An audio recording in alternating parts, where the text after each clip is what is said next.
Key Part 2. I finally listened to the second tape my father left for me. I put the cassette into the player. For a few seconds, there was only static. Then I heard my father's voice. "Emma, if you're listening to this, you're finally old enough to know what happened." I looked at my mom. She was crying. He continued, "I didn't leave you. I was forced to."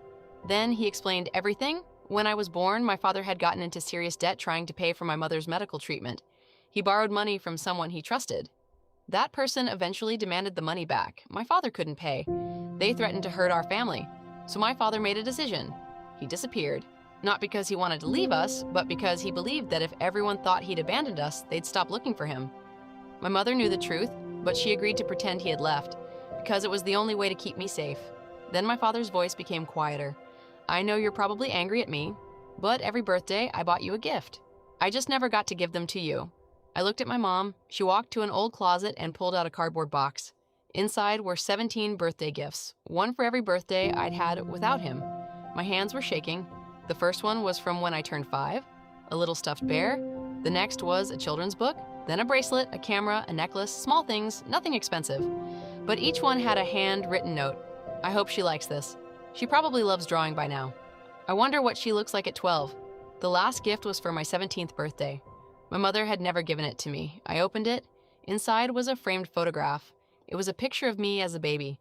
On the back, my father had written, "I missed every birthday, every first day of school, every Christmas, but I never missed loving you." I couldn't stop crying. Then I asked my mom the question I'd been afraid to ask. "Where is he now?" She looked at me and finally told me. My father had died 11 years earlier. He had spent the last years of his life working, saving money, and making sure my mother and I were financially safe.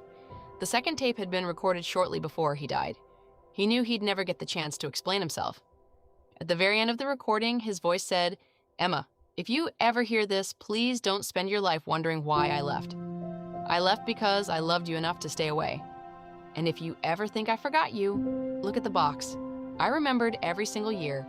The tape clicked off. I sat there holding the photograph. For most of my life, I thought my father had abandoned me. I spent years being angry at a man who wasn't even there to defend himself. But that night, I finally understood. He didn't leave me. He sacrificed being part of my life so I could have one. I still have every gift in that box, and every year, on my birthday, I open the box. Not because I'm trying to remember the father I lost, but because I finally know he never stopped being my father.